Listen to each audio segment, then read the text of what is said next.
കേരളത്തിലെ ഒരു തന്ത്രശാസ്ത്രപരമായി പ്രതിഷ്ഠിക്കപ്പെട്ടു എന്ന് വിശ്വസിക്കുന്ന ക്ഷേത്ര ആരാധനാ സമ്പ്രദായത്തിലേക്ക് ചൈനക്കാരൻ കണ്ടുപിടിച്ച വെടിമരുന്ന് പ്രയോഗം എങ്ങനെ കടന്നു വരും?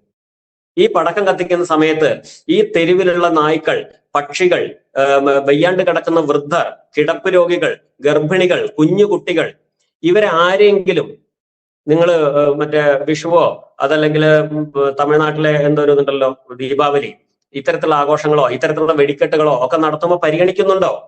മറ്റുള്ളവരെ പരിഗണിക്കുന്നതിന്റെ പേരാണ് സംസ്കാരം. ഹൈന്ദവ ഐക്യം ഉണ്ടാക്കാനാണെന്നൊക്കെ പറഞ്ഞിട്ട് ഹിന്ദു തന്നെ ഇല്ല എന്നിട്ടാണ്. അപ്പോ വേടൻ ഒറ്റയ്ക്ക് അവന്റെ ഫയറുള്ള മറ്റേ അനുഭവത്തിന്റെ തീച്ചൂളയിൽ നിന്നുണ്ടാക്കിയിട്ടുള്ള വരികൾ പാടിയിട്ടാണ് അവൻ ആളെ കൂട്ടിയിരുന്നത്.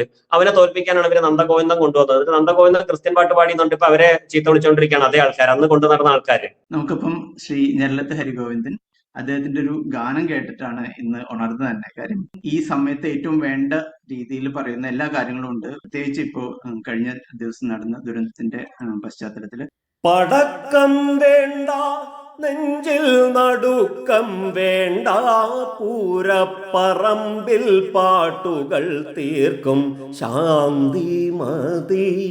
ഹരിഗോവിന്ദനെ എനിക്ക് ബഹുമാനമുള്ളത് അദ്ദേഹത്തിന് എല്ലാ വിഷയങ്ങളിലും തന്റേതായിട്ടുള്ള നിലപാടുകളുണ്ട്. അത് ശരിയോ തെറ്റോ പബ്ലിക്കിന് ഇഷ്ടപ്പെടുന്നതാണോ എന്നുള്ളത് വേറെ കാര്യം. പക്ഷെ നിലപാടുകളുള്ള വ്യക്തികൾ കുറഞ്ഞിരിക്കുന്ന സമയത്ത്, അതായത് മറ്റുള്ളവരുടെ നിലപാടായിരിക്കാം ഒരാൾ സ്വീകരിക്കുന്ന നിലപാട്, ആ ഒരു പശ്ചാത്തലത്തിൽ എനിക്ക് അദ്ദേഹത്തിനോട് എപ്പോഴും ബഹുമാനം തോന്നുന്നുണ്ട്. This is very relevant. So please welcome Shri Harigovindan. നമസ്കാരം. നമസ്കാരം. നോക്കൂ, ഇത് എഴുതാനുണ്ടായ സാഹചര്യം ഓഫ് കോഴ്സ് നമുക്ക് അറിയാം. പക്ഷെ ആ വരികളിലേക്ക് എത്തിയത് എങ്ങനെയാണ്? ഞാന് എന്റെ സംഗീത ജീവിതം പൊതുവെ തന്നെ ഒരു രാഷ്ട്രീയ പ്രവർത്തനമായിട്ടാണ് കാലങ്ങളായിട്ട് കാണുന്നത്. കാരണം ഞാൻ പാട്ടിലേക്ക് വന്നത് ഞെരളത്തെ രാമപൊതുവാൾ കൊണ്ടു നടന്നിരുന്ന ഇടയ്ക്ക് കൊട്ടിപ്പാടുന്ന കൊട്ടിപ്പാടി സേവ എന്ന ക്ഷേത്ര ആചാര സംഗീതവുമായിട്ടാണ് ഞെരളത്തെ രാമപൊതുവാൾ സഞ്ചരിച്ചിരുന്നത്.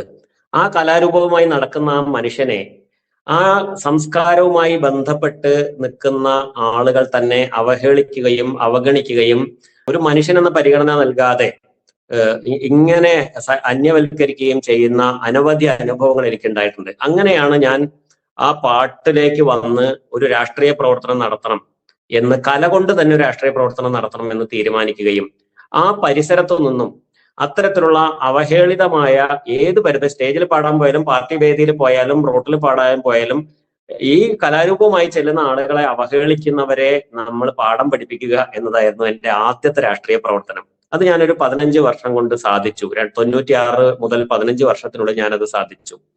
ആ രാഷ്ട്രീയ പ്രവർത്തനത്തിന്റെ ഭാഗമായി ഞാൻ ചെയ്തത് എന്താണെന്ന് വെച്ചാൽ, ഈ കലാരൂപം ഒരു മാരാരോ പൊതുവാളോ തുടങ്ങിയിട്ടുള്ള സമുദായക്കാർ മാത്രം ഉപയോഗിച്ചാൽ മതി, അല്ലെങ്കിൽ പ്രയോഗിക്കാൻ പാടുള്ളൂ എന്ന ഒരു നിയമം സാമുദായികമായ ആ കലയ്ക്ക് ഉണ്ടായിരുന്നു. ആരാണ് ഈ മാരാരും പൊതുവാളും? നായര്, മേനോൻ, പണിക്കര്, കുറുപ്പ്, നമ്പ്യാര് തുടങ്ങിയിട്ടുള്ള ശൂദ്ര വിഭാഗത്തിൽപ്പെട്ട ആളുകൾ തന്നെയാണ് ഈ മാരാരും പൊതുവാളും. പക്ഷെ അവര് ബ്രാഹ്മണ്യത്തോട് ഒട്ടി നിന്നുകൊണ്ട് അവരെന്ത് പ്രത്യേക സംഗതിയാണ് എന്ന് കരുതി അത്തരത്തിൽ അതിലേക്ക് അതിനെ തിരിച്ചു കെട്ടാനുള്ള ശ്രമം അച്ഛന്റെ മരണശേഷവും നടന്നിരുന്നു. അപ്പൊ അതിനെ മോചിപ്പിക്കുക എന്ന രാഷ്ട്രീയ പ്രവർത്തനം കലകൊണ്ട് ഞാൻ ഒരു പാർട്ടിയുടെയും കൊടി പിടിക്കാതെ തന്നെ ഞാൻ നിർവഹിച്ചു. അതിന്റെ ഭാഗമാണ് നിങ്ങൾ ഇന്ന് യൂട്യൂബിൽ മുഴുവൻ കേൾക്കുന്ന സോപാനക്കാർ. അപ്പോ അത്തരം പ്രവർത്തനങ്ങളുടെ ഭാഗമായി ഞാൻ ഈ കലയ്ക്ക് കൂടുതൽ വേദികൾ, ക്ഷേത്ര സോപാനത്തിന് പുറത്ത് കാട്ടിലും വീട്ടിലും റോട്ടിലും ഒക്കെ കൂടുതൽ വേദികൾ ഉണ്ടാക്കുന്നതിന് വേണ്ടി എല്ലാത്തരം പാർട്ടിക്കാരുടെയും ജാതി മത വ്യത്യാസമില്ലാതെ എല്ലാവരുടെയും വേദികളിലും ഈ പാട്ട് പാടാൻ ഞാൻ പോകും. ആ പോകുന്ന സമയത്ത് എനിക്കൊരു ശീലമുണ്ട്. സന്ദർഭോചിതമായി, അതെന്റെ അച്ഛന്റെ ഒരു വാക്കും കൂടിയാണ്, സന്ദർഭോചിതമായി ആ സാഹചര്യത്തിനും സാമൂഹ്യ അവസ്ഥയ്ക്കും അനുഗുണമായ പാട്ടുകൾ അപ്പോൾ എഴുതിയുണ്ടാക്കി പാടുക എന്നൊരു ശീലം എനിക്കുണ്ട്. മുല്ലപ്പെരിയാർ വിഷയത്തിൽ ടി.പി. ചന്ദ്രശേഖരൻ കൊല്ലപ്പെട്ട സമയത്ത്, അതുപോലെ എന്റെ നാട്ടിലെ ഒരു ഇടതുപക്ഷ അനുഭാവിയായിട്ടുള്ള ഒരു മാഷിനെ ബ്ലേഡ് കമ്പനി മാഫിയ ഉപദ്രവിച്ച സമയത്ത്, അദ്ദേഹത്തിന്റെ വീടിന് ജപ്തി വന്ന സമയത്ത്, അങ്ങനെ അനവധി സാഹചര്യങ്ങളിൽ 70ഓളം പാട്ടുകൾ ഞാൻ എഴുതി പാടിയിട്ടുണ്ട്.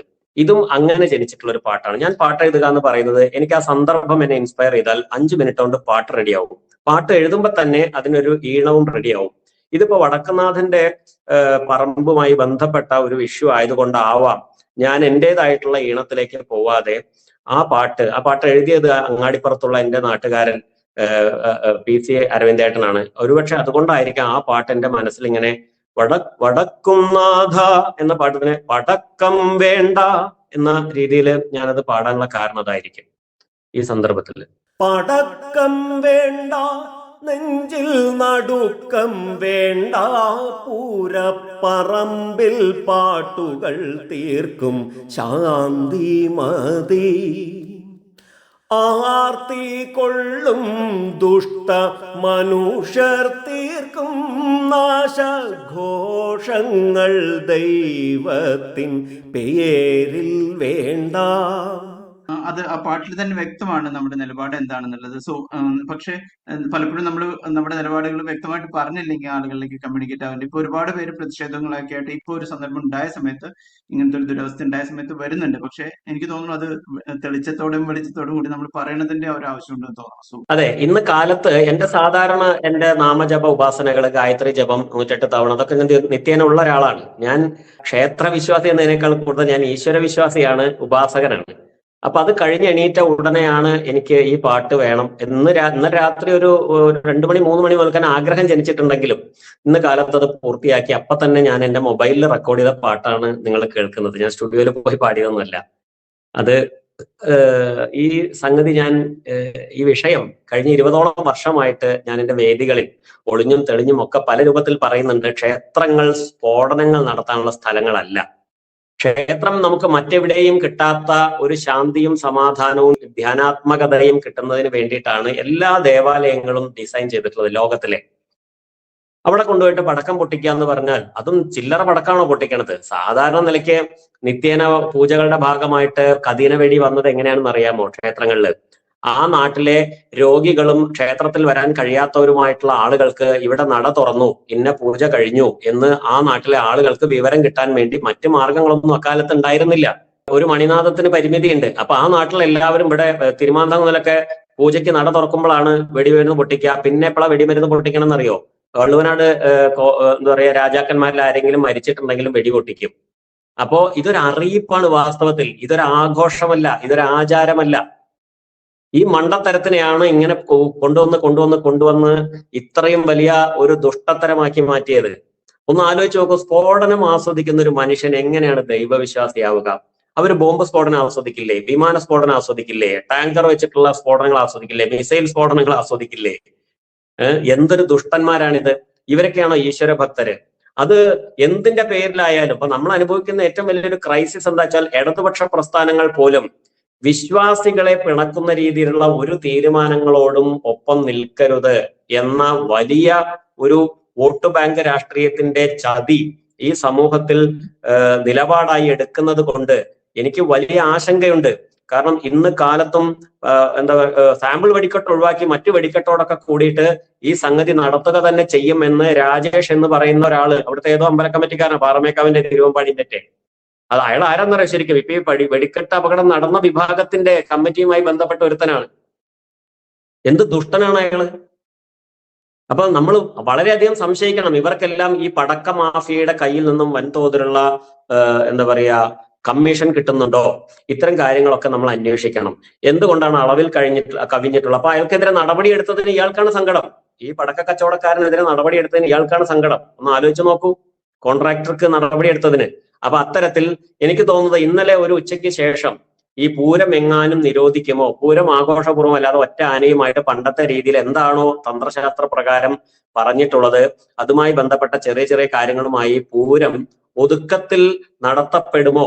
അങ്ങനെ നടത്തപ്പെട്ടാൽ ഭാവിയിൽ കേരളത്തിലെ ക്ഷേത്രോത്സവങ്ങളെ എല്ലാം അത് ബാധിക്കുകയില്ലേ തുടങ്ങിയിട്ടുള്ള ആശങ്കകൾ ഏതോ സംഘപരിവാറുമായി ബന്ധപ്പെട്ടവരോ അല്ലെങ്കിൽ മറ്റു ചില പ്രാന്തന്മാരോ ഇയാളെ പോയി ഇയാൾ ഏതാണ്ട് വേണ്ടാന്ന് വെച്ച് തുടങ്ങിയ ഒരാളായിട്ടാണ് ആദ്യഘട്ടത്തിൽ ഇന്നലെയൊക്കെ മാധ്യമങ്ങളിലൂടെ എല്ലാവർക്കും മനസ്സിലായത്. പക്ഷെ ഇന്നേക്ക് അയാൾ വാശിയോടുകൂടി അത് നടത്തണം എന്ന് പറയുമ്പോൾ ഇവിടെ ജനങ്ങളുടെ ഇഷ്ടങ്ങളോ പൂര കമ്മിറ്റിക്കാരുടെ ഇഷ്ടങ്ങളോ ഒന്നുമല്ല, മൊത്തം ഒരു ദേശത്തിന്റെ രാജ്യത്തിന്റെ സുരക്ഷിതത്വമാണ് ഏറ്റവും പ്രധാനം. അതിൽ കോടതി ഇടപെടുന്നില്ല എന്നുള്ളതാണ് നമ്മളെ ഏറ്റവും വലിയ സങ്കടപ്പെടുത്തുന്ന ഒരു കാര്യം. കോടതി ഇപ്പൊ ഇങ്ങനെ കേട്ടോണ്ടിരിക്കുകയാണ്. ഇന്നലെ രാത്രിക്ക് മുമ്പ് തന്നെ കോടതി ഉത്തരവിടണ്ടേ ഇത്തവണ പൂരാഘോഷം നടത്താൻ പാടില്ല, ഗഹനമായ ചർച്ചകൾക്കും കൂടിയാലോചനകൾക്കും നിയന്ത്രണങ്ങൾക്കും ശേഷം മാത്രമേ കേരളത്തിൽ ഇത്തരത്തിലുള്ള ഏത് ഉത്സവം, ഇത് പള്ളിക്കാരും ചെയ്യുന്നുണ്ട്. ഹിന്ദു ക്ഷേത്രങ്ങളുടെ ആചാരപ്രകാരമുള്ള കാര്യങ്ങൾ, അതേപോലെ കൊടിമരം വെക്കുക, നിലവിളക്കിന്റെ മുകളിൽ കുരിശ് വെക്കുക തുടങ്ങിയുള്ള ക്രിസ്ത്യൻ പള്ളികളും ഈ മണ്ടത്തരങ്ങൾ ആവർത്തിച്ച് പടക്കം കത്തിക്കല്ല അവരെത്തിയിട്ടുണ്ട് തൃശ്ശൂർ ജില്ലയിൽ. കാരണം എന്താ, ജനങ്ങൾക്ക് എന്താണോ വേണ്ടത് അത് കൊടുക്കുക എന്ന വൃത്തികെട്ട മനോഭാവത്തിലേക്ക് എല്ലാവരും മാറുകയാണ്. പാർട്ടിക്കാർ, മതവിശ്വാസികൾ, സാമുദായ സംഘടനകൾ, സാംസ്കാരിക പ്രവർത്തകർ, കലോപാസകരുണ്ട് ഇതിനകത്ത്. അത് മനസ്സിലാക്കണം. ഇതിനുവേണ്ടി വാദിക്കുന്നവരില്ലേ. എങ്ങനെയാണ് സംഗീതമല്ലേ ഒരു ക്ഷേത്രത്തിലോ അല്ലെങ്കിൽ ദേവാലയത്തിലോ ഏറ്റവും പ്രധാനമായിട്ട് വേണ്ടത്? സംഗീതമല്ലേ? അല്ലേ? അത് സ്ഫോടനമാണോ വേണ്ടത്? അങ്ങനെ ഒരു പറച്ചിലുണ്ട്. അതായത് ഫയർ വർക്ക്സ് ഇല്ലെങ്കിൽ ആളുകൾ കുറയും, അല്ലെങ്കിൽ ആളുകളുടെ ഇമ്പം കുറയും, അതിന്റെ ആസ്വാദനം കുറയും. അത് അത് അത് അത് അത് ഏത് തരത്തിലാണ് അങ്ങ് വീക്ഷിക്കുന്നത്? ആളുകളല്ല കുറയുന്നത്, പണം, ധനവരുമാനം കുറയും എന്നതിനെ മാറ്റി പറയണം. ആളുകളല്ല കുറയുന്നത്. ആളുകൾ കുറഞ്ഞാൽ എന്താണ് കുഴപ്പം? ഏതെങ്കിലും തന്ത്രശാസ്ത്രത്തിൽ പറയുന്നുണ്ടോ നിങ്ങൾ ഇന്ന ദിവസം ഓരോ പൂജാ ദിവസവും ഇത്ര ഭക്തന്മാർ അവിടെ ഉണ്ടായിരിക്കണം, ഇത്ര ആഘോഷങ്ങൾ നടത്തുമ്പോൾ ഇത്ര ജനങ്ങൾ അവിടെ കൂടിയിരിക്കണം എന്ന് ഏതെങ്കിലും തന്ത്രശാസ്ത്രത്തിൽ പറയുന്നുണ്ടോ? ഉത്സവാഘോഷങ്ങൾക്ക് എന്തെങ്കിലും ഒരു എന്താ പറയുക ഗൈഡ് ലൈൻ ഉണ്ടോ? ഇത്തരത്തിൽ ആചാരവുമായി ബന്ധപ്പെട്ട് ഉത്സവം നടത്തേണ്ടത് ഇപ്രകാരമാണ് എന്ന് പറയുന്ന ഒരു ഗൈഡ് ലൈൻ തന്ത്രശാസ്ത്രത്തിലില്ല. ഓരോ ക്ഷേത്രവും നിലനിൽക്കുന്നത് ബൗദ്ധ വിഹാരങ്ങളെയൊക്കെ അടിച്ചു മാറ്റി ഇല്ലാണ്ടാക്കി അതിനകത്ത് ബ്രാഹ്മണ രീതിയിലുള്ള തന്ത്രശാസ്ത്രം കൊണ്ടുവന്ന് കേരള ബ്രാഹ്മണർ എന്ന് പറയുന്ന ആൾക്കാരുടെ പ്രത്യേകമായ ഇടപെടൽ മൂലം ഉണ്ടായിട്ടുള്ള തന്ത്രശാസ്ത്രത്തെ അടിസ്ഥാനമാക്കി പ്രതിഷ്ഠ നടന്നിട്ടുള്ള ക്ഷേത്രങ്ങളിൽ എങ്ങനെയാണ് ഈ ആളെ കൂട്ടണമെന്ന് ആരാണ് പറഞ്ഞിട്ടുള്ളത്? ഒരു ക്ഷേത്രത്തിൽ പോയാൽ രാവിലെ ഇത്ര മണിക്ക് മുമ്പ് അരയാലിനെ പ്രദക്ഷിണം ചെയ്താൽ ഓക്സിജൻ കിട്ടും, ഇത്ര മണിക്ക് മുമ്പ് അല്ലെങ്കിൽ മറ്റേ കരിങ്കല്ല് പതിച്ച പ്രദക്ഷിണ വരിയിലൂടെ നമ്മൾ പ്രദക്ഷിണം ചെയ്താൽ അക്യുപ്രഷർ കിട്ടും, തീർത്ഥം കുടിച്ചാൽ ദഹനവുമായി ബന്ധപ്പെട്ട ഒരു നമ്മുടെ എൻസൈമുകളെ അത് ഉദ്ദീപിപ്പിക്കും. ഇതൊക്കെ തുടങ്ങിയിട്ടുള്ള കുറെ കാര്യങ്ങളാണ് ക്ഷേത്രത്തിൽ പോയാലുള്ള കാര്യങ്ങളെ ശാസ്ത്രമാക്കാൻ വേണ്ടി കുറെ ആളുകൾ പറഞ്ഞുകൊണ്ടിരിക്കുന്നത്. ഒന്ന് ഓർത്തു നോക്കൂ, കാട്ടിൽ ആയിരക്കണക്കിന് ഔഷധ സസ്യങ്ങളുടെയും കുളിരുള്ള അരുവികളുടെയും ഒക്കെ തലോടലേറ്റ് ജീവിക്കുന്ന ഒരു ആദിവാസിക്ക് അമ്പലത്തിൽ പോയിട്ട് വേണോ അതൊക്കെ കിട്ടാൻ? ചെരുപ്പിടാണ്ട് നടക്കുന്ന ഒരു ആദിവാസിക്ക് അക്യുപ്രഷർ കിട്ടാൻ വേണ്ടിയിട്ട് പ്രദക്ഷിണ വരിയിലൂടെ നടക്കണോ? വേണോ? നിങ്ങൾക്കറിയാമോ, ഒരു ക്ഷേത്രത്തിൽ ഉപയോഗിക്കുന്ന കരിങ്കല്ലുണ്ടല്ലോ, ഈ കരിങ്കല്ല് മനുഷ്യരുടെ മനുഷ്യാലയങ്ങൾ നിർമ്മിക്കാൻ കരിങ്കല്ലിന്റെ ചുമര് ഉപയോഗിക്കാൻ പാടില്ല.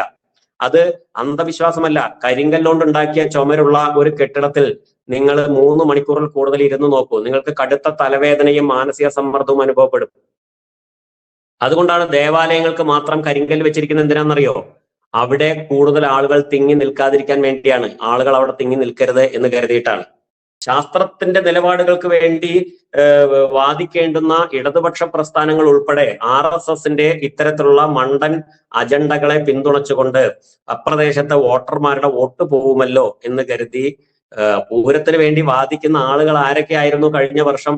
അല്ലെങ്കിൽ സുരേഷ് ഗോപിയുമായി ബന്ധപ്പെട്ട ഒരു പ്രശ്നമുണ്ടായ സമയത്ത് സുരേഷ് ഗോപി എടുക്കുന്ന നിലപാട് തന്നെയല്ലേ ഒളിഞ്ഞും തെളിഞ്ഞും അവിടുത്തെ ഇടതുപക്ഷക്കാരനും എടുത്തത്? അപ്പോ ഇതൊക്കെ വളരെ സൂക്ഷ്മമായി കൈകാര്യം ചെയ്യേണ്ട ഒന്നാണ്. വളരെ ശ്രദ്ധിച്ചിട്ടില്ലെങ്കിൽ വൻതോതിൽ ഇതിന്റെ 4 ഇരട്ടി വാശിയോടെ ഈ ദുരന്തങ്ങളും ഇത്തരത്തിലുള്ള തെമ്മാടിത്തരങ്ങളും കേരളത്തിൽ ആവർത്തിച്ചുകൊണ്ടേയിരിക്കും.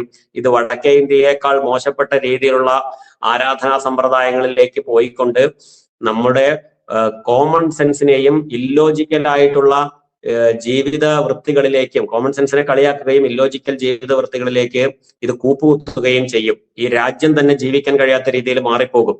20 വർഷമായിട്ട് ഈ ഒരു ആശയം മനസ്സിൽ കൊണ്ട് നടക്കുകയും അതിനുവേണ്ടി പ്രവർത്തിക്കുകയും സംസാരിക്കുകയൊക്കെ ചെയ്യുന്നതാണ് പ്രത്യേകിച്ച് ഈ വെടിക്കെട്ട് സംബന്ധിച്ചിട്ടുള്ള ആശയം. പക്ഷെ അടുത്ത കാലത്ത് താങ്കളുടെ രാഷ്ട്രീയ പ്രവേശം ഒരുപക്ഷെ ആളുകളിൽ ഒരു സന്ദേഹം ഉണ്ടാക്കിയിട്ടുണ്ടാവും, പ്രത്യേകിച്ച് ഇങ്ങനെ ഒരു വിഷയത്തിനെ കുറിച്ച് സംസാരിക്കുമ്പോൾ. അപ്പൊ ആ കാര്യത്തിലൊന്ന് നിലപാട് വ്യക്തമാക്കേണ്ടതില്ലേ? എന്താണ് അതിന്റെ ആവശ്യം? കാരണം ഞാൻ ഏത് പാർട്ടിയിൽ ഇരുന്നാലും മനുഷ്യന്റെ ജീവിതവുമായി ബന്ധപ്പെട്ട ഭദ്രതയ്ക്കും ശാന്തിക്കും സമാധാനത്തിനും വേണ്ടിയാണ് ഞാൻ നിലകൊള്ളേണ്ടത്, അല്ലേ? ഞാൻ മുമ്പും അങ്ങനെ തന്നെ നിലകൊണ്ടിട്ടുള്ളത്. ഇതിപ്പോ ഞാൻ ലീഗിൽ ചേർന്നത് കഴിഞ്ഞ മാസത്തിലാണ്, മാർച്ച് 27-ാം തീയതി. ഞാൻ കഴിഞ്ഞ 20 വർഷം മുമ്പേ പറയുന്നുണ്ട് എന്റെ വേദികളിൽ. എനിക്ക് അന്നും വേദികളുണ്ടല്ലോ.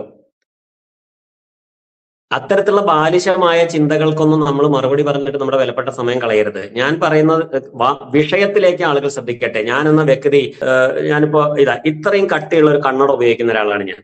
-19 ആണ് എന്റെ പവർ. ഞാൻ 8ാം ക്ലാസ് മുതൽ വെക്കുന്ന കണ്ണടയാണ്. ഈ കണ്ണട ഊരിയിട്ടാണ് ഞാൻ വേദികളിൽ എല്ലാവരും എന്നെ കണ്ടിട്ടുള്ളത്.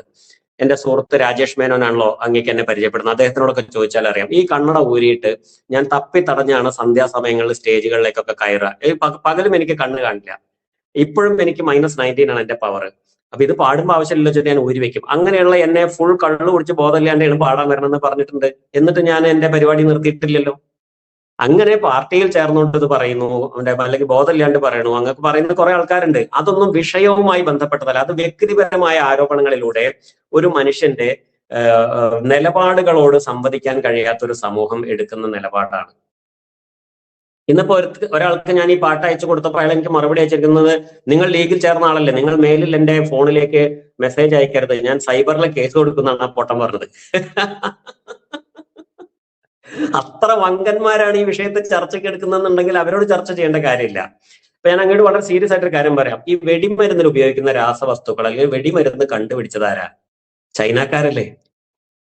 ചൈനയിൽ എവിടെയെങ്കിലും ഹൈന്ദവ ക്ഷേത്ര ആരാധനാ സമ്പ്രദായം ഇല്ല, കേരളത്തിലെ ഒരു താന്ത്രശാസ്ത്രപരമായി പ്രതിഷ്ഠിക്കപ്പെട്ടു എന്ന് വിശ്വസിക്കുന്ന ക്ഷേത്ര ആരാധനാ സമ്പ്രദായത്തിലേക്ക് ചൈനക്കാരൻ കണ്ടുപിടിച്ച വെടിമരുന്ന് പ്രയോഗം എങ്ങനെ കടന്നു വരും? എങ്ങനെ കടന്നു വരും? ഇപ്പൊ മൈക്ക് കണ്ടുപിടിച്ചത് നമ്മളല്ല, അത് വെച്ചിട്ട് നമ്മൾ പാട്ട് വെക്കുന്നു. അതുകൊണ്ട് നമുക്ക് പ്രത്യേകിച്ച് ദുരന്തങ്ങളൊന്നും ഉണ്ടായിട്ടില്ല. അങ്ങനെ ടെക്നോളജിയോ കണ്ടുപിടുത്തങ്ങളോ ഏത് രാജ്യത്തുണ്ടായാലും അത് അവനവന്റെ രാജ്യത്ത് ഉപയോഗിക്കുന്നത് വലിയ പാപമല്ല. പക്ഷേ ഇത് ആചാരമാണ്, ഇത് ഞങ്ങളുടെ പാരമ്പര്യമാണ്, ഇത് ഞങ്ങളുടെ അഭിമാനമാണ്, ഇത് ഞങ്ങൾ പ്രൗഢിയോടുകൂടി കാണുന്ന ഒരു കാര്യമാണ്. തൃശ്ശൂരിന്റെ ഐഡന്റിറ്റി ആണെന്നൊക്കെയാണ് ഈ കഴുതകൾ പറയുന്നത്. തൃശ്ശൂർ റൗണ്ടിൽ നിങ്ങളൊരു സർവേ നടത്തൂ. തൃശ്ശൂർ റൗണ്ടിൽ ഈ പൂരവുമായി ബന്ധപ്പെട്ട ആളുകൾ അനുഭവിക്കുന്ന ദുരിതങ്ങൾ ആ സമയത്ത് ഒരു സർവേ നടത്തൂ. ഇതിനെതിരായിട്ടുള്ള ആളുകൾ ഒരുപാടുണ്ട്. പന്തലിടുമ്പോ അഹങ്കാരം കാണിക്കുക, നാട്ടുകാരെ ദ്രോഹിക്കുന്ന രീതിയിൽ പന്തലിടുക, ഈ ധിക്കാരവും അഹങ്കാരവും നോർത്ത് ഇന്ത്യയിലെ ഇത്തരം വിശ്വാസികൾ കാണിക്കുന്ന ഒരു രീതിയാണ്. അൺസിവിലൈസ്ഡ് ആണിത്. ഒരു സമൂഹം എന്തുകൊണ്ടാണ് ഇവിടുത്തെ ചെറുപ്പക്കാർ മുഴുവൻ യൂറോപ്യൻ രാജ്യങ്ങളിലേക്ക് പോകുന്നത് നിങ്ങൾക്കറിയോ? അവിടെ വിശ്വാസത്തിന്റെ പേരിൽ മറ്റൊരുത്താണ് ദ്രോഹിക്കില്ല. ഈ പടക്കം കത്തിക്കുന്ന സമയത്ത് ഈ തെരുവിലുള്ള നായ്ക്കൾ, പക്ഷികൾ, വയ്യാണ്ട് കിടക്കുന്ന വൃദ്ധർ, കിടപ്പ് രോഗികൾ, ഗർഭിണികൾ, കുഞ്ഞു കുട്ടികൾ, ഇവരെ ആരെങ്കിലും നിങ്ങൾ മറ്റേ വിഷുവോ അതല്ലെങ്കിൽ തമിഴ്നാട്ടിലെ എന്തോ ഒരു ഇതുണ്ടല്ലോ ദീപാവലി, ഇത്തരത്തിലുള്ള ആഘോഷങ്ങളോ ഇത്തരത്തിലുള്ള വെടിക്കെട്ടുകളോ ഒക്കെ നടത്തുമ്പോൾ പരിഗണിക്കുന്നുണ്ടോ? മറ്റുള്ളവരെ പരിഗണിക്കുന്നതിന്റെ പേരാണ് സംസ്കാരം. മറ്റുള്ളവരെ പരിഗണിക്കുന്നതിന്റെ പേരാണ് സംസ്കാരം. It's called a civilised society. നമ്മൾ എന്ത് ചെയ്യുമ്പോഴും റോഡ് ബ്ലോക്ക് ആക്കിക്കൊണ്ട് എന്തെല്ലാം തെമ്മാടിത്തരങ്ങൾ കാണിക്കുന്നു. എല്ലാ മതക്കാരും ചെയ്യുന്നുണ്ട്. ഇതിൽ ആരും വ്യത്യാസമില്ല. അതൊക്കെ നമ്മൾ കോടതി ഇടപെടണം. ഇപ്പൊ ഏറ്റവും കുറ്റകരമായ മൗനം പാലിക്കുന്നത് കേരളത്തിലെ കോടതിയാണ്. ഇതിനകത്ത് പൂര കമ്മിറ്റിക്കാരന്റെ മണ്ടത്തരങ്ങളോ അല്ലെങ്കിൽ അവന്റെ വ്യക്തി താല്പര്യങ്ങളോ അല്ലെങ്കിൽ നാട്ടുകാരുടെ ഇത്തരത്തിലുള്ള അന്ധവിശ്വാസങ്ങളോ അനാചാരങ്ങളോ ഒക്കെ ഒരു ഭാഗത്ത് ഉണ്ടാവും എന്നത് യാഥാർത്ഥ്യമാണ്. എന്ന് വെച്ചാൽ അതിനു വേണ്ടിയിട്ട് സ്വതന്ത്രമായി അവർ തീരുമാനം എടുക്കട്ടെ എന്ന് പറഞ്ഞ് നോക്കിയിരിക്കേണ്ട ആളുകളാണോ ഇവിടുത്തെ കോടതികൾ? കോടതി കുറ്റകരമായ മൗനം ദീക്ഷിക്കുന്നു. ഇന്നലെ രാത്രിയോടുകൂടി ഉത്തരവ് പുറപ്പെടുവിക്കണ്ടേ ഇത് നിർത്തിവെക്കണമെന്ന്? കോടതിയിലെ തീരുമാനം എടുക്കണ്ടേ? രാജ്യത്ത് ഭരണഘടന അനുസരിച്ചല്ലേ രാജ്യം മുന്നോട്ട് പോകേണ്ടത്. അല്ലാണ്ട് ഏതെങ്കിലും മതവിശ്വാസികളോ അമ്പല കമ്മിറ്റിക്കാരനോ തീരുമാനിക്കുന്നതാണോ ഒരു രാജ്യത്ത് നടപ്പിലാക്കേണ്ടത്? അങ്ങനെ ആണെങ്കിൽ ഇപ്പൊ എന്തെല്ലാം നടക്കും ഇനി ഭാവിയിൽ ഇവിടെ? അഴിച്ചുവിട്ടിരിക്കുകയാണ്. അന്വേഷണ കമ്മീഷൻ എത്ര വന്നു? അവർ കൊടുത്ത നിർദ്ദേശങ്ങൾ പാലിക്കുന്നില്ല എന്ന് കോടതിക്ക് അറിയില്ലേ? അതുകൊണ്ട് കർശനമായ നിർദ്ദേശം നൽകിക്കൊണ്ട് ഇതിനെ നിയന്ത്രിക്കണം. ഇത് തൃശ്ശൂർ പൂരം മാത്രമല്ല, ക്രിസ്ത്യൻ പള്ളികളിൽ ഇതുപോലത്തെ വെടിക്കെട്ടും ആന എഴുന്നള്ളിപ്പും പട്ടാമ്പി നേർച്ചയുടെ പേരിൽ ആനയെ എഴുന്നള്ളിച്ചുകൊണ്ട് നടക്കുന്ന ദുഷ്ടത്തരങ്ങൾ, ഇതൊക്കെ നിർത്തലാക്കണം. തീർച്ചയായിട്ടും. ഇപ്പോ ഈ വെടിക്കെട്ടുമായിട്ട് അപകടമായിട്ട് ബന്ധപ്പെട്ട ദൃശ്യങ്ങൾ കുറെ പുറത്തു വന്നിട്ടുണ്ട്. അപ്പൊ അവിടെ എത്രയും ഇൻസെക്യൂർ ആയിട്ടാണ്, അതായത് കാഴ്ചയിൽ തന്നെ ഇത്രയും വലിയ ഗുണ്ടുകളും വെടിമരുന്നിന്റെ എനിക്ക് അതിന്റെ പേര് ഒരു പ്ലാസ്റ്റിക്കിന്റെ ടാർപോളിൻ വിരിക്കുക, എന്നിട്ട് ഓല ഷെഡ്, എപ്പോ വേണമെങ്കിൽ തീ പിടിക്കാൻ സാധ്യതയുള്ള ഓല ഷെഡിനകത്ത് തുറസായ സ്ഥലത്തും കാറ്റടിക്കുന്ന സ്ഥലത്തും ഒക്കെ വെച്ചിട്ട് ഈ സാധനം ഉണ്ടാക്കുക. ഇതിനൊക്കെ ഒരു ഫാക്ടറി സംവിധാനങ്ങളോ എയർ കണ്ടീഷൻ ആയിട്ട് വളരെ സേഫ് ആയിട്ടുള്ള കൂളിംഗ് സംവിധാനങ്ങളോ ഒക്കെ വെച്ചിട്ട് വേണ്ട ഇത് ചെയ്യാൻ. അപ്പൊ എന്താണ്? കരാറുകാരന് ലാഭം ഉണ്ടാവില്ല. കരാറുകാരന് ഏറ്റവും ലാഭം ഉണ്ടാവുന്ന രീതിയിൽ ഇത് ചെയ്യണം. ഏറ്റവും കുറഞ്ഞ ചെലവിൽ ഇത് ഉണ്ടാക്കിയിട്ട് കൂടിയ വിലക്ക് ഇത് വിൽക്കണം. കാരണം ഇയാൾക്ക് എന്താണ്? ഈ കമ്മിറ്റിക്കാർക്ക് കമ്മീഷൻ കൊടുക്കണം. പിന്നെ അതിന്റെ പുറമെ തൊഴിലാളികൾക്ക് എന്താ പറയാ, ഞാൻ വിചാരിക്കുന്ന അവിടെ ഇരിക്കുന്ന പല തൊഴിലാളികളും നോർമൽ ആയിട്ട് ഇരുന്നിട്ടാണ് ചെയ്യുന്നത്. ഞാൻ വിശ്വസിക്കില്ല ഇത്രയും വലിയ വെയിലത്ത്. അവർക്ക് മറ്റു പല സന്തോഷങ്ങളും ഈ മുതലാളികൾ ഇതിന്റെ കോൺട്രാക്റ്റുകാരൻ ചെയ്തു കൊടുക്കേണ്ടി വരും അവരുടെ ഇത്തരം പ്രവൃത്തികളുടെ സമയത്ത്. കാരണം നട്ടുച്ചയ്ക്ക് കരിങ്കല്ല് പടവിന് പോണ ആൾക്കാരോട് അവരൊരു ബിയർ കുടിക്കണ്ട എന്ന് പറഞ്ഞാൽ അവർ ചിലപ്പോൾ കുടിച്ചു എന്നൊക്കെ വരും. എന്നതുപോലെയുള്ള എന്തെങ്കിലുമൊക്കെ ഉണ്ടാവുമെന്ന് തന്നെ ഞാൻ വിശ്വസിക്കുന്നത്. അതുകൊണ്ട് ഇതൊന്നും വിശ്വാസവുമായി ബന്ധപ്പെട്ടല്ല, കച്ചവടമാണ്. പച്ചയായ കച്ചവടം, മാന്യമായി കച്ചവടം ചെയ്ത് അന്തസ്സായിട്ട് ജീവിക്കുന്നതിന് പകരം ആളക്കൊല്ലി കച്ചവടങ്ങൾ നിർത്തലാക്കണം. പലരും പറയണം പലരുടെയും ജീവിതോപാധിയാണെന്ന്. അങ്ങനെയാണെങ്കിൽ പോക്കറ്റ് അടി ഇവിടെ പലരുടെയും ജീവിതോപാധിയല്ലേ? അത് നമ്മൾ പ്രോത്സാഹിപ്പിക്കണോ? ചാരായം ഇവിടെ നിരോധിച്ചില്ലേ? പലരുടെയും ജീവിതോപാധിയായിരുന്നില്ലേ? അതിന്റെ ഗുണങ്ങളില്ലേ? ചാരായം നിരോധിച്ചതിന് പകരം ഇപ്പുറത്തെ ഇടതുപക്ഷ സർക്കാർ എന്ത് ചെയ്തു? ബാറിന്റെ സമയം നീട്ടിക്കൊടുത്തു. അപ്പൊ എന്താണ്? രാഷ്ട്രീയമായി തോൽപ്പിക്കുക എന്നതേ ഉള്ളൂ. സമൂഹത്തിനോടുള്ള സ്നേഹമല്ല അവരുടെ ഒന്നും ലക്ഷ്യം. രാഷ്ട്രീയമായി തോൽപ്പിക്കുക, അധികാരം നിലനിർത്തുക. അങ്ങനത്തെ ചെകുത്താന്മാര് ഇത്തരത്തിലുള്ള ഈ പൂര കമ്മിറ്റി നടത്തണം എന്ന് പറയുന്ന പൂര കമ്മിറ്റി പോലത്തെ ആൾക്കാരുടെ ചെകുത്താൻ മനസ്സിനോട് യോജിച്ച് നിൽക്കാനുള്ള സാധ്യതയെ ഞാൻ വല്ലാതെ ഭയക്കുന്നുണ്ട്. ഒരു വലിയ പ്രൊട്ടസ്റ്റ് കൊണ്ടുവരാൻ അധികാരമുള്ള, ഇപ്പൊ വേടൻ എന്ന് പറയുന്ന പാട്ടുകാരൻ എത്ര വലിയ പ്രൊട്ടസ്റ്റ് കൊണ്ടുവന്ന ഒരാളാണ്. ഒറ്റയ്ക്ക് നിന്ന് ഫൈറ്റ് ചെയ്ത് വന്നവനാണ്. അവനെ തോൽപ്പിക്കാനാണ് നന്ദഗോവിന്ദം എന്ന് പറയുന്ന പണ്ടത്തെ ഭക്തിഗാനമേള ഇരുന്ന് പാടുന്ന ഒരു ടീമിനെ കൊണ്ടുവന്നിട്ട് ഇവര് പ്രോത്സാഹിപ്പിച്ചത്. ഹൈന്ദവ ഐക്യം ഉണ്ടാക്കാനാണെന്നൊക്കെ പറഞ്ഞിട്ട് ഹിന്ദു തന്നെ ഇല്ല എന്നിട്ടാണ്. അപ്പോ വേടൻ ഒറ്റയ്ക്ക് അവന്റെ ഫയറുള്ള മറ്റേ അനുഭവത്തിന്റെ തീച്ചൂളയിൽ നിന്ന് ഉണ്ടാക്കിയിട്ടുള്ള വരികൾ പാടിയിട്ടാണ് അവൻ ആളെ കൂട്ടിയിരുന്നത്. അവനെ തോൽപ്പിക്കാനാണ് ഇവര് നന്ദഗോവിന്ദം കൊണ്ടുവന്നത്. എന്നിട്ട് നന്ദഗോവിന്ദം ക്രിസ്ത്യൻ പാട്ട് പാടിയെന്നുണ്ട് ഇപ്പൊ അവരെ ചീത്ത വിളിച്ചുകൊണ്ടിരിക്കുകയാണ് അതേ ആൾക്കാർ, അന്ന് കൊണ്ടു നടന്ന ആൾക്കാര്. അപ്പൊ അത്തരത്തിലുള്ള ഒരു വൃത്തികെട്ട കലാശൂന്യമായ അൺസിവിലൈസ്ഡ് ആയിട്ടുള്ള ബോധശൂന്യരായിട്ടുള്ള ഒരു സമൂഹം, ആ വേടനെ ഇടതുപക്ഷക്കാര് കൊണ്ടുപോയിട്ട് എന്ത് ചെയ്തു?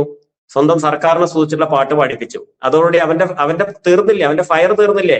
ഇനി ഇടതുപക്ഷക്കാരായിട്ടുള്ള ആൾക്കാർ തോന്നിവാസം കാണിച്ചാൽ അവന് പ്രതികരിക്കാൻ കഴിയോ? അങ്ങനെ ഒതുക്കുക എന്നുള്ളതാണ് ഇടതുപക്ഷം.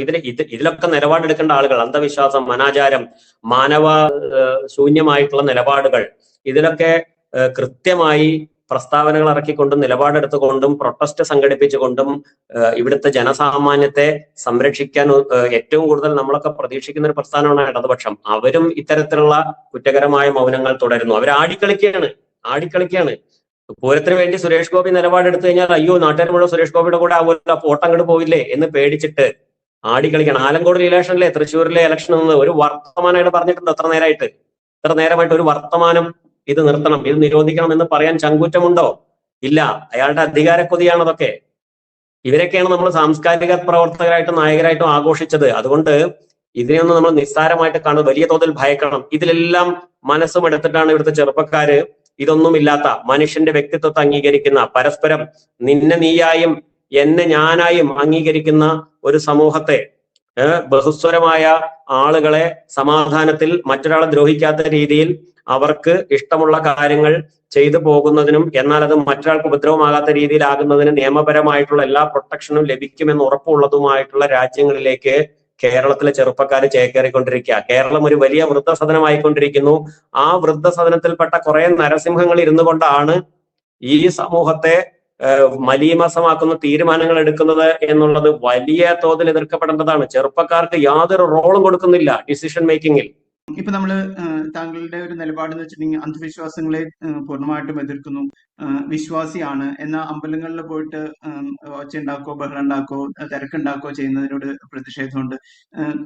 ഒരു ഉദാഹരണം പറയുകയാണെങ്കിൽ കുളൂർ മാഷ് പറയും, അതായത് പുറത്ത് നിന്ന് രാമകൃഷ്ണ കൃഷ്ണ പറഞ്ഞിട്ട് അകത്ത് ചെല്ലുമ്പോൾ നമ്മൾ തിരക്കൊക്കെ കൂട്ടി അകത്ത് ചെല്ലുമ്പോൾ കണ്ണടച്ചാണല്ലോ പ്രാർത്ഥിക്കണം. അപ്പൊ നമ്മൾ വിഗ്രഹം നോക്കിയല്ല പ്രാർത്ഥിക്കുന്നത്. അപ്പൊ എന്താണ് വിശ്വാസം? അപ്പൊ എനിക്ക് ആ ചോദ്യം ഒന്ന് അങ്ങോട്ട് ഉന്നയിക്കണമെന്നുണ്ട്. എന്താണ് വിശ്വാസം എന്നുള്ളതിന്? വിഗ്രഹാരാധനയെ പറ്റി ഒരു വലിയ എന്താ പറയാ പ്രസ്താവന തന്നെയുണ്ട്. ബ്രാഹ്മണൻ അഗ്നിയെ ദൈവമായിട്ട് ആരാധിക്കുന്നു. അതുപോലെ ഓരോ വിഭാഗത്തിൽപ്പെട്ട ആളുകൾ എന്തിനാണ് ദൈവമായിട്ട് ആരാധിക്കുന്നത്? അതിലെ ഏറ്റവും ബുദ്ധി കുറഞ്ഞ ആളുകൾ വിഗ്രഹത്തെ ദൈവമായി കാണുന്നു എന്നാണ് ആ ശ്ലോകം. അതിനർത്ഥം എന്താണ്? വിഗ്രഹാരാധന ഇവർ ഈ പറയുന്ന സനാതന സംസ്കൃതിയോടോ ഈശ്വര സങ്കല്പത്തോടോ വളരെ ചെറിയ ബന്ധമേ അതിനുള്ളൂ. ഒരു വിഗ്രഹത്തെ വെച്ചുകൊണ്ടാണല്ലോ എല്ലായിടത്തും ഇത്തരത്തിലുള്ള എല്ലാ സാധനങ്ങളും ഓപ്പറേറ്റ് ചെയ്യുന്നത്, അല്ലെ? വിശേഷേണ ഗ്രഹിക്കേണ്ടതായിട്ടുള്ള ഒരു സങ്കല്പമല്ലേ വിഗ്രഹം.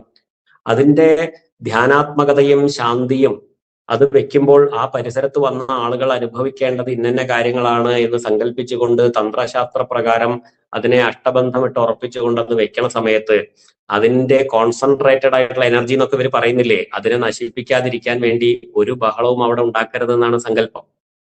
അപ്പൊ വിഗ്രഹാരാധനയെ സംബന്ധിച്ച് ചർച്ച വരും ഇതിന്റെ ഭാഗമായിട്ട്. ക്ഷേത്ര സങ്കല്പത്തെ കുറിച്ച് ചർച്ച വരും. ക്ഷേത്രങ്ങളാണ് കലകൾ ഉണ്ടാക്കിയെന്ന് ഇവർ പറയുന്നുണ്ട്. പക്ഷെ കലാകാരൻ ഉണ്ടായതുകൊണ്ടല്ലേ ക്ഷേത്രം ഉണ്ടായത്? ഒരു വിഗ്രഹത്തിലെ ശില്പം കൊത്തണമെങ്കിൽ കലാകാരൻ വേണ്ടേ? ക്ഷേത്രത്തിന്റെ സമുച്ചയം ഉണ്ടാക്കണമെങ്കിൽ കലാകാരൻ വേണ്ടേ? ഇങ്ങനെ സത്യം നേരെ തലതിരിച്ചിട്ടുകൊണ്ട് മനുഷ്യരെ പറ്റിക്കുക, ബുദ്ധിയില്ലാത്തയും ചോദ്യം ചെയ്യാൻ കഴിവില്ലാത്തയും ചിന്താശേഷിയില്ലാത്തയും വായനാശീലമില്ലാത്തയും മനുഷ്യരെ പറ്റിക്കുക. അതുകൊണ്ട് വിഗ്രഹാരാധനയെ തന്നെ നാം ഒരു വലിയ സംഗതിയായി ഇവിടുത്തെ സനാതന സംസ്കാരം കാണുന്നില്ല. നിങ്ങൾക്ക് ഈശ്വരനെ അനുഭവിക്കുവാൻ പല മാർഗങ്ങളുണ്ട്. ഞാനൊരു പാട്ട് പാടിയാൽ എനിക്ക് നിങ്ങളെ ഈശ്വരനെ അനുഭവിപ്പിക്കാൻ പറ്റും. അതെന്റെ കോൺഫിഡൻസ് ആണ്. എന്താണ് കാരണം? ഞാൻ പാടുന്ന പാട്ടിന്റെ ശ്രുതിയിൽ നിങ്ങൾ ലയിച്ചുകൊണ്ടിരിക്കുന്ന സമയത്ത് നിങ്ങളുടെ ഹൃദയത്തിൽ അതുവരെയുള്ള എല്ലാ അന്യവിചാരങ്ങളും ഒഴിഞ്ഞുപോയി ഒരു നിർമ്മലത രൂപപ്പെടും. ആ നിർമ്മലത രൂപപ്പെട്ട് നിങ്ങളുടെ മനസ്സ് നിർമ്മലവും അകളങ്കിതവുമായി സെക്കൻഡുകളെങ്കിലും നിലകൊള്ളും. ആ അകളങ്കിതമായി നിലകൊള്ളുന്ന മാനസികാവസ്ഥയുടെ പേരാണ് ഡിവൈനിറ്റി അഥവാ ദൈവികത. ആ നിർമ്മലത സദാസമയവും ഒരാളിൽ എത്ര നേരത്തേക്ക് അത് നിലനിൽക്കുന്നു അതിനനുസരിച്ചാണ് അദ്ദേഹത്തിന് ഒരു തേജസ് അല്ലെങ്കിൽ ദൈവികത ഉണ്ട് എന്ന് പറയുക. ദൈവം വിഗ്രഹത്തിനോ പുറത്തോ അല്ല, അത് അവനവന്റെ അകത്തുള്ള ദൈവികതയെ ഉണർത്തുന്നതിനുള്ള പലവിധ ഉപാധികളിൽപ്പെട്ട ഒന്നാണ് വിഗ്രഹാരാധന. അതാണ് പക്ഷെ ഏറ്റവും പർവ്വതീകരിച്ചുകൊണ്ട് ഇത്തരം തോന്നിവാസങ്ങളിലും ദുഷ്ടത്തരങ്ങളിലും പൈശാചികമായ പ്രവൃത്തികൾ എത്തി നിൽക്കുന്നത്. മറ്റൊന്നാണ് കലോപാസന, മറ്റൊന്നാണ് പ്രകൃതി ആരാധന, മറ്റൊന്നാണ് കരുണ. മറ്റുള്ള ആളുകളോട് കരുണ കാണിച്ച് ജീവിച്ചു നോക്കൂ. തെരുവിലെ നായ്ക്കൾക്ക്, ഒരു 10 നായ്ക്കൾക്ക് നിങ്ങൾ ഭക്ഷണം കൊടുക്കുന്ന ഒരു ശീലമാക്കി നോക്കൂ. നിങ്ങളിൽ അറിയാതൊരു ദൈവികത രൂപപ്പെടും. നിങ്ങളെ കാണുന്ന മറ്റു മനുഷ്യർക്ക് തോന്നും ഹീസ് ഡിവൈൻ. അല്ലാതെ ദൈവം വേറെ ഏതെങ്കിലും കെട്ടിടത്തിനകത്തല്ല, ഒരമ്പലത്തിലും പള്ളിയിലും അല്ല ദൈവം ഇരിക്കുന്നത്. അത്തരത്തിൽ അത്യുദാത്തമായിട്ടുള്ള ഒരു ഈശ്വര വിശ്വാസ സങ്കല്പത്തെയാണ് ഈ ആളുകൾ പരിഹസിച്ചുകൊണ്ടിരിക്കുന്നത്. കോമാളി വേഷം കെട്ടിക്കുകയാണ്. ഒന്ന് ആലോചിച്ച് നോക്കൂ. കോമാളി വേഷം കെട്ടിക്കുക ഇത്രയും വലിയൊരു സംസ്കാരത്തെ. ഇതൊരു നല്ല സംസ്കാരമല്ലേ? ഈശ്വര ഉപാസനയ്ക്ക് നിങ്ങൾക്ക് ഉപാധികൾ ആവശ്യമില്ല. അതിനല്ലേ യോഗ വന്നത്? യോഗാസനം ഈശ്വരോപാസനയുടെ ഭാഗമാണ്. സൂര്യനെ നിങ്ങൾ ആരാധിക്കുന്നത് ഈശ്വര ആരാധനയാണ്. ഒരു കെട്ടിടവും കെട്ടണ്ട, പണവും പിരിക്കേണ്ട, ഫണ്ട് ഉണ്ടാക്കണ്ട, ഉത്സവം നടത്തണ്ട, ആനയെ ദ്രോഹിക്കണ്ട, പടക്കം കത്തിക്കണ്ട. ഓം ഭൂർഭുവസ്വഃ തത്സവിതുർവരെണ്യം ഭർഗോ ദേവസ്യ ധീമഹി ധിയോ യോ ന പ്രചോദയാത്. ഇത് സൂര്യ ഭഗവാനെ ഹൈന്ദവ സനാതന സംസ്കാരക്കാർ അവരുടെ വിശ്വാസപ്രകാരമുള്ള ഏറ്റവും ഉദാത്തമായ, ഏറ്റവും പവർഫുൾ ആയ, ഏറ്റവും ഇഫക്റ്റീവ് ആയിട്ടുള്ള മന്ത്രമായി പറയുന്ന സൂര്യഗായത്രി മന്ത്രമാണ്. ഈ സൂര്യഗായത്രി മന്ത്രത്തിൽ ശിവനെയോ വടക്കുനാഥനെയോ അല്ലെങ്കിൽ ഏതെങ്കിലും യേശു ക്രിസ്തുവിനെയോ ഒന്നുമല്ല ഉപാസിക്കുന്നത്, അള്ളാവിനെയുമല്ല. അവിടെ ഉപാസിക്കുന്നത് ആരെയാണ്? അവിടെ ഉദിച്ചുയർന്നു നിൽക്കുന്ന തേജസ്വരൂപനായ അല്ലയോ സൂര്യദേവ, അങ്ങയുടെ തേജസ് എന്റെ ബുദ്ധിയിലും ഉണ്ടാക്കണമേ എന്ന അപേക്ഷയാണ്. അതായത് മനസ്സിലേക്ക് വെളിച്ചം തരണേ എന്നാണ് ഏറ്റവും ഉദാത്തമായ 4 വേദങ്ങളിലും പ്രതിപാദിച്ചിട്ടുള്ളതും ഹൈന്ദവ ഉപാസകർക്ക് ഏറ്റവും അനുവദനീയമായിട്ടുള്ളതും അല്ലെങ്കിൽ ഏറ്റവും എളുപ്പത്തിൽ ഈശ്വരോപാസന മാർഗമായി പറയുന്ന ഒന്ന്. ഈ പറയുന്ന അമ്പല കമ്മിറ്റിക്കാരൻ ഒരു ദിവസം ഒരു തവണയെങ്കിലും ഇത് ജപിക്കുന്നുണ്ടോ? അവിടുത്തെ തന്ത്രിമാർ 108 തവണ ജപിക്കണം എന്നാണ് ഒരു ദിവസം. മേശാന്തിമാര്, പൂജാരിമാര് അത് ചെയ്യണം എന്നാണ്. ഈ പൂജാരിമാരൊന്നും പൂജ ചെയ്യാൻ വേണ്ടിയിട്ടല്ല അവർക്ക് പൂണൂല് കൊടുത്തിരിക്കുന്നത്. അത് അവര് പിന്നീട് അവരെ ജീവിതോപാധിയാക്കി മാറ്റി. അതുകൊണ്ട് അവരുടെ ജീവിതോപാധി എങ്ങനെയാണോ ഒരു സാത്വികമായ സങ്കല്പം ഈ ബ്രാഹ്മണർക്ക് ഉണ്ടായിരുന്നതിനെ അവര് നശിപ്പിച്ച് ജീവിതോപാധിയിലേക്ക് മാറിയത്. അതുകൊണ്ട് തന്നെ അവർ നയിക്കുന്ന ഒരു സമൂഹവും അത്തരത്തിൽ അധപ്പതിച്ചു എന്ന് മനസ്സിലാക്കിയാൽ മതി. നമ്മൾ ഏറ്റവും ചുരുക്കി വെക്കാമെന്ന് വിചാരിച്ചിട്ടുണ്ട്. ദീർഘമായിട്ടുള്ള സംഭാഷണത്തിലേക്ക് നമ്മൾക്ക് ഉടനെ തന്നെ പോകണമെന്നുണ്ട്. വളരെ നന്ദി. എല്ലാ ആശംസകളും. തീർച്ചയായും മറ്റൊരിക്കൽ കാണാം. ഗുരു മുൻപേ പറഞ്ഞില്ലേ കരി വേണ്ട കരിമരുന്നും, എത്ര ജീവൻ പൊലിഞ്ഞാലും മനസ്സലിയില്ലേ, ദൂരാചാരങ്ങളൊടുക്കുവാൻ നേരമായില്ലേ. പടക്കം വേണ്ട, നെഞ്ചിൽ നടുക്കം വേണ്ട, പൂരപ്പറമ്പിൽ പാട്ടുകൾ തീർക്കും ശാന്തി മതി.